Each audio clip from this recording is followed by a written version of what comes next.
The communist regime of North Korea has test-fired its 9th missile this year. Today's was a Scud-type ballistic missile fired off the country's east coast and landed close to Japan. It comes as the United States prepares to test an anti-missile system that will hopefully shoot down any potential North Korean threat. Wearing a white shirt and gray pants, North Korea's dictator was on hand to inspect a test launch of a new type of anti-aircraft guided weapon system. The government's news agency claims that Kim Jong-un told his commanding officers that the weapon system's efficiency has considerably improved, as well as the hitting accuracy.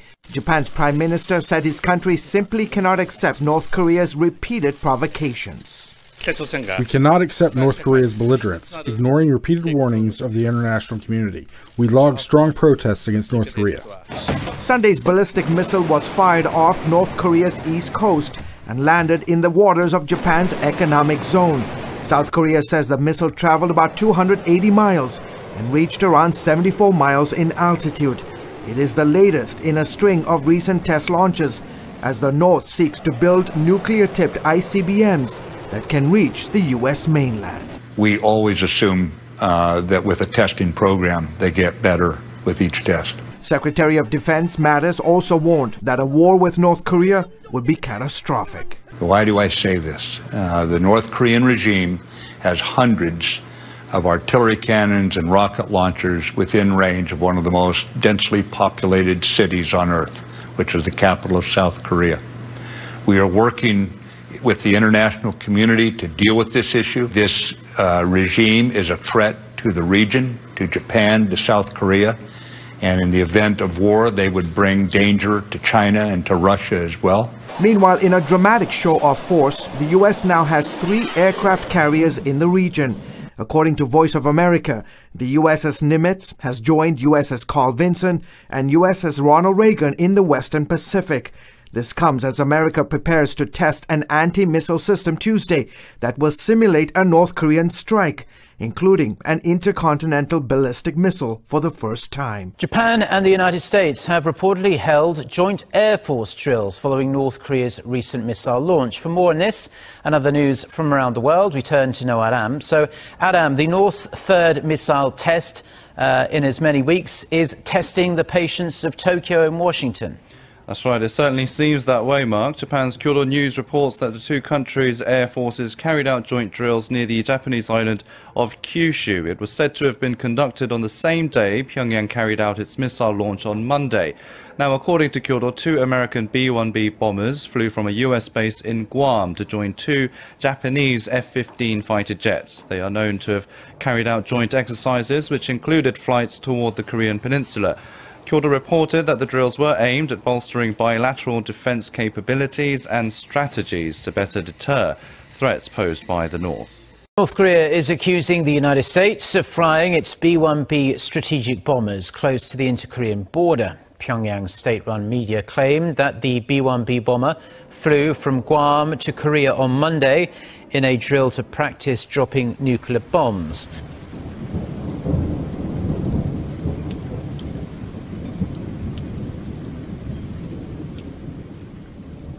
Eyewitnesses say they saw the projectile soar across the clouds right above the heart of the country.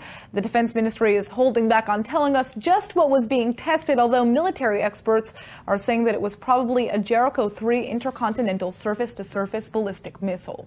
The Army has been working to upgrade the Jericho in terms of accuracy and range, and it's now believed to be capable of reaching targets more than 6,200 miles away. Foreign reports even estimate that Jericho is able to carry nuclear payloads. Other enthusiasts are guessing that the test might have been done on the Arrow system we all call Star Wars, since it's designed to intercept ballistic missiles outside of the Earth's atmosphere. Concerned with the situation in the East and South China Sea. That's what the G7 members said in their joint communique. In it, they called for a demilitarization of disputed features. On Sunday, the Chinese Foreign Ministry expressed its dissatisfaction. It pointed out that the conflict over the disputed territories should be settled only through negotiation by the countries concerned. It is not the first time Western countries have expressed their concern over this. Just a couple of days ago, a U.S. Navy warship conducted a so-called freedom of navigation operation around the disputed Nansha Islands. The maneuver, the first under the Trump administration, prompted denouncement from Beijing. There's more going on. U.S. officials said 2 Chinese fighter jets intercepted a U.S. Navy surveillance plane over the South China Sea on Wednesday. It said when the interception happened, the U.S. plane was only 240 kilometers southeast of Hong Kong. The Pentagon accused the Chinese fighter jets of being unprofessional and unsafe. French President Emmanuel Macron rolled out the red carpet, welcoming Russia's Vladimir Putin to Versailles on Monday. But the French hospitality was tempered by frank criticism. Macron, who stood alongside Putin, denounced Russian news outlets RT and Sputnik as state-run broadcasters that spread falsehoods about him during the presidential campaign. Macron saying, quote, "They behaved like organs of influence, of propaganda and of lying propaganda." Putin pushed back. Вмешательство России в чьи бы то ни было выборы, то этот вопрос мы не обсуждали, и господин президент никакого интереса к этому не проявил, но с моей стороны, что обсуждать? Я считаю, что предмета не существует. Despite their differences, both leaders stressed that they found common ground on the subject of national security. Notre priorité absolue, c'est la lutte contre le terrorisme et l'éradication des groupements terroristes, et en particulier nous puissions renforcer notre partenariat avec la Russie. То, что нас объединяет, дает нам основание полагать, что мы можем не только интенсифицировать, но и качественно улучшить наши. Hoping to get relations off to a new start, the president met Putin at the opening of an exhibit marking 300 years of diplomatic ties between the two countries. The presentation retracing the steps of Russian Tsar Peter the Great's visit to France in 1717. Macron also said he and Putin agreed it was time for a new round of peace talks on Ukraine that would revive the so-called Normandy format, bringing together the leaders of Russia, Germany, France and Ukraine. Ukraine exchange artillery fire nearly every night. On Sunday morning, a shell hit this school in the frontline town of Krasnohorivka. Fortunately, no one was inside, but people here have been living in fear and poverty for more than 3 years now. How can anyone get used to that kind of shelling? It's terrifying. I came to get firewood from the damaged building, because a cubic meter of wood costs 500 hryvnia, and my pension is 1,250 hryvnia. Look, I carry these pills at all times, and everyone I talk to here is also taking tranquilizers and antidepressants. This block of flats was also hit on Sunday. No one was hurt as the worst affected apartment is unoccupied, but people still live in the other ones. Ukraine is calling for greater Western pressure to make Putin stop. Russia cannot be trusted and must be dealt with from a position of strength. And this is exactly what we expect the French president will do. The term frozen conflict is often used to describe the stalemate in Donbass. But in reality, though there have been no major territorial advances on either side, this is still very much a hot war. Where the government of Moldova has ordered 5 Russian diplomats to leave the country within 72 hours. This looks like a clash. I want to be careful about this, but from what I see, it looks like a clash between the government and the president. The government who are very pro-EU, the government who are very pro-NATO, if you will, and we have the president who is very pro-Russia. And I once again want to be careful about this, but we do already have a condemnation from the Moldovan president, Mr. Igor Dodon. I want to declare that I'm deeply outraged by this hostile move on the part of Moldova's representatives, and I absolutely condemn it. I understand that EU supporters are annoyed by our successes in recent months, and now they've decided to use direct provocations, risking a significant worsening of Russia-Moldova relations. I also realize that this is probably an order from the West, by those who are worried by constructive and effective dialogue between the president's office and the Kremlin. Egyptians who were murdered on Friday in a bus attack near Cairo were reportedly killed solely because they were Christians. Survivors of the attack said 10 masked Islamic State militants forced victims to leave the bus one by one and asked them if they were Christian before killing them. As each person left the bus, they were asked to renounce their Christian faith and profess belief in Islam. According to one of the chaplains, according to one of the chaplains, but all of them refused. Each person was killed with a gunshot to the head or throat, including children. On Saturday, the Islamic State claimed responsibility for Friday's killings. Russia's foreign and defense ministers have been in Cairo meeting with the Egyptian president to discuss counter-terrorism. Russian foreign and defense ministers have come to Egypt just days after a deadly terror attack on Christian Copts here that ISIS claimed responsibility for, and after what Egypt calls responsive airstrikes on jihadist positions in neighbouring Libya. I asked both Russian and Egyptian foreign ministers whether the Western countries that used to support the military forces in Libya, those that are now accused by the UN-recognized government in escalating the violence in the country, should also share responsibility for the chaotic, dangerous situation that we witness right now. Libya was bombed and its leader violently overthrown. It was turned into a backyard for terrorists and criminals. The regime itself was changed with the help of those who had come from Europe. They were free to leave their countries because everybody knew where they were going and what they were going to do there, and then they were welcomed back. These efforts to flirt with extremists, especially with those who are on the watch list of a number of intelligence agencies, all these plans are shown to have failed after all of the terror attacks in Europe. Now what we are seeing are the consequences of these irresponsible policies. These are the footsteps of a new army. They'll be calling themselves Syria's National Army. It's an attempt at uniting most of the factions of the Free Syrian Army under one flag, and Turkey is taking the lead. President Recep Tayyip Erdogan had hinted at the formation of a new army in Syria as one of the next steps after Operation Euphrates Shield. Once we create a safe zone, the Syrians will be able to establish their national army so they can feel safe. There's broader aims too in bringing together the factions of the Free Syrian Army to ensure unity in the future, secure the countryside of northern Syria, whether from the regime forces or the YPG, and prevent any attempt by the group to change the demographic structure of the region. The human cost of the fight against militants. These are just some of the 100 or so victims caught up in a battle between government forces and rebel groups that's been raging in the southern Philippines for almost a week. It started after the army launched a raid to capture rebel leader Isnilon Hapilon in the city of Marawi.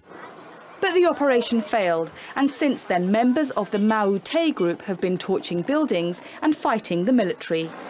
Now, Philippines President Rodrigo Duterte has urged civilians to join the fight. If this conflict lasts any longer and you want to join and take chances with the Republic, I will recruit you as soldiers. Same pay, same privileges, and I will build houses for you. You already know how to use a gun. Just practice pulling the trigger. Protesters marched towards the Philippine Senate in Manila, opposing his recent decision to impose 60 days of martial law in the area. Rodrigo Duterte is gearing himself up for a showdown. This time it's the Supreme Court and Congress that threaten to stand in the way of the outspoken leader of the Philippines. Until the police and the armed forces say the Philippines is safe, this martial law will continue. I will not listen to the others. The Supreme Court, Congress, they don't matter. Martial law gives the military power over civilian authorities. It means that armed forces can conduct searches or carry out arrests without a warrant. The ruling also applies curfews for some of Mindanao's provinces. Under the Constitution, Congress has the authority to extend the decree. The Supreme Court also has the power to rule on the law's legality. Those checks and balances are designed to prevent a repeat of the abuses suffered under Ferdinand Marcos. The former dictator was overthrown in 1986, 1 year before the current constitution was drawn up. Duterte is unlikely to face opposition in Congress, but getting his project past the Supreme Court could prove trickier. Last Friday, the court's Chief Justice expressed concerns about Duterte's decision to impose martial law. Messaging apps are used by millions of us to chat and share our pictures, but are they also a tool for terrorists? There's more and more question these days. Governments increasingly think so because of the encryption tools the apps use to keep our conversations private. So now they want the likes of WhatsApp and the Telegram service to open up to surveillance. Faced with the increasingly challenging task of preventing future terrorist attacks, security services are now pointing their fingers at encrypted messaging apps for giving extremists a platform to communicate under the radar. Austria's anti-terrorism chief says that's a loophole and wants to put an end to the cloaking of private online communication. And he's not alone. Britain's Home Secretary made a similar suggestion after the Westminster terror attack in March. And it's not just WhatsApp's encryption feature that's under threat. Amber Rudd's boss, Theresa May, wants the web giants, like WhatsApp's parent company Facebook and Google, to do more to fight terrorism and take extremist material offline after the Manchester Arena bombing. The fight is moving from the battlefield to the internet. Even if WhatsApp drops its encryption features, there are alternative apps out there, such as Signal or Telegram. Except, at the end of the day, encrypted or otherwise, perhaps it no longer matters, since the European Police Agency chief has confirmed that terror groups have designed their own instant message apps and propaganda platforms on the dark web as the big social media networks clamp down. Which means our privacy may soon be compromised for a lost cause. The Swiss region of Bern has rejected a government plan to spend an additional $100 million on accommodating underage refugees. A referendum rejected the measure that had been passed by the local government. Now, out of 27,000 asylum applicants in Switzerland last year, only 2,000 were underage. Yet most of the money in the proposed measure was to go towards special centres for unaccompanied children. Meanwhile, Bern police have produced an informational cartoon for refugees, explaining how the rules of behaviour are different in the country. Respect is the basis for living in harmony. People in the canton of Bern respect one another, the laws and the rules of human interaction. Theft, for instance. Damage to property, and especially sexual harassment. These are prohibited within the family as well. Showing each other consideration and respect is the best way for us to do this. Thank you for playing your part. Well, the Swiss have been hardening their approach towards migrants recently. In July last year, more than 3,000 refugees were sent back across the border to Italy. It's also tough to acquire refugee status in the country. In fact, more than 8,000 people gave up on their applications between January and November last year. Streets became rapids in the town of Bulasingala after the worst torrential rains in more than a decade to hit southwestern Sri Lanka. Now the water is beginning to recede. Some of those stranded are being rescued. Others are being accounted for from beneath the thickened mud, adding to a rising death toll. The deadly combination of torrential rain and multiple landslides is to blame, submerging villages, damaging more than 1,800 homes, leaving almost 500,000 people homeless. Reuters has reported that an intensifying cyclone churned north toward Bangladesh on Monday after heavy rain in Sri Lanka and thunderstorms in eastern India killed almost 200 people. Impoverished Bangladesh, hit by cyclones every year, warned that some low-lying coastal areas were likely to be inundated by a storm surge of 4 to 5 feet above normal and raised the storm danger signal on a scale of 1 to 10 to 7. Cyclone Mora was expected to make landfall on Tuesday morning. Floods and landslides in tropical Sri Lanka off India's southern tip have killed at least 169 people in recent days. And 24 people have been killed in storms in the eastern Indian state of Bihar, either by lightning strikes or under collapsed village huts.